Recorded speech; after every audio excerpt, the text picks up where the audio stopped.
Alors, bonjour, j'espère que vous allez bien. Alors, moi, c'est l'idée, c'est que je suis membre de la communauté Lepleman.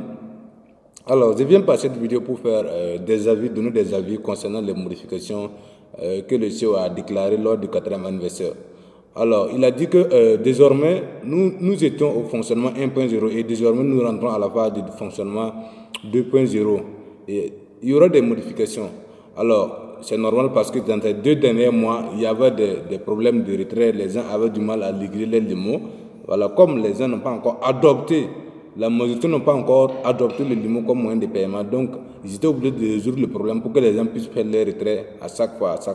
Donc, il a déclaré que désormais, le limo, c'est la monnaie qu'on utilise dans la plateforme elle-même, est devenue une crypto-monnaie appelée LimoCoin.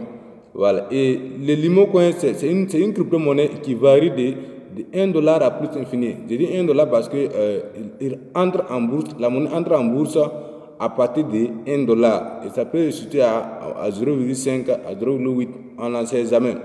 Mais il a déclaré que la monnaie entre en bourse à 1 dollar et c'est bel et bien ça parce que c'est venu dans une plateforme qu'on appelle L-Bank.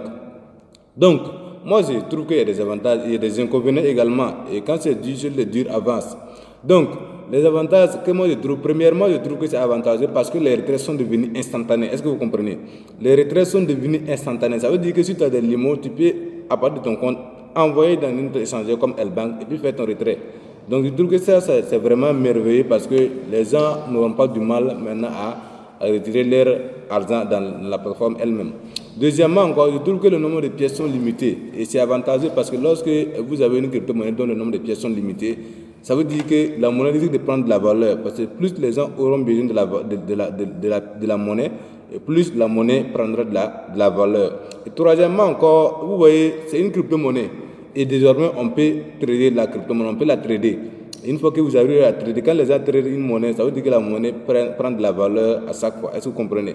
Donc, moi, je trouve que ces avantages, ça va permettre vraiment à ceux qui veulent prendre le business au sérieux, de prendre ça au sérieux parce que dans 2 ans, 3 ans, vous allez voir qu'il y aura encore des modifications parce que la technologie avance. C'est ce que moi je trouve. Voilà, la technologie avance et à chaque fois, il y a des modifications. Et quand c'est dur, seul les durs avancent. Donc, il n'y a plus rien à dire. Maintenant, les inconvénients, c'est quoi? Ils ont diminué la productivité des limos. Voilà, je trouve que ça, c'est pas aussi bien parce que c'est les gens qui rêvaient avoir des millions de dollars, désormais ils ne pourraient plus avoir cette chance-là parce que la productivité des limos a chuté. Mais ils n'ont pas changé leur rendement parce que c'était à de 2 à 37% et je crois que c'est toujours ça. Deuxièmement encore, la chute de LimoCoin n'arrange pas les investisseurs et c'est normal. Voilà, si la monnaie chute et que tu as investi, tu vas voir que vu qu'ils ont diminué la productivité des limos, donc si la monnaie chute encore à moins de 1 dollar, c'est moins bon pour les investisseurs. Et troisièmement encore, si la plateforme elle-même détient, c'est-à-dire les créateurs détiennent 80% des pièces de la monnaie, ça sera moins bon pour la communauté parce que une fois qu'ils vont faire un retrait, la monnaie va chuter. Donc, en quelque sorte, la suite dépend d'eux. Parce que si eux détiennent une grande partie de LimoCoin, le jour qu'ils vont faire un retrait, ça va chuter. Voilà, c'est ce que moi je trouve. Chacun essaie d'analyser, chacun essaie avec les zooms qu'on réalise à chaque fois lors des zooms. Vous pouvez essayer de suivre les conseils et puis vous situer et décider dès maintenant si vous allez prendre le train en mars ou pas. De toutes les façons, les gens ont bradé les limos et moi je rends hommage à ceux-là qui ont bradé les limos parce que bientôt les limos seront de l'or. Voilà, les limos seront de l'or et c'est le moment de prendre le train en mars. Merci bien. Le succès est possible en Afrique.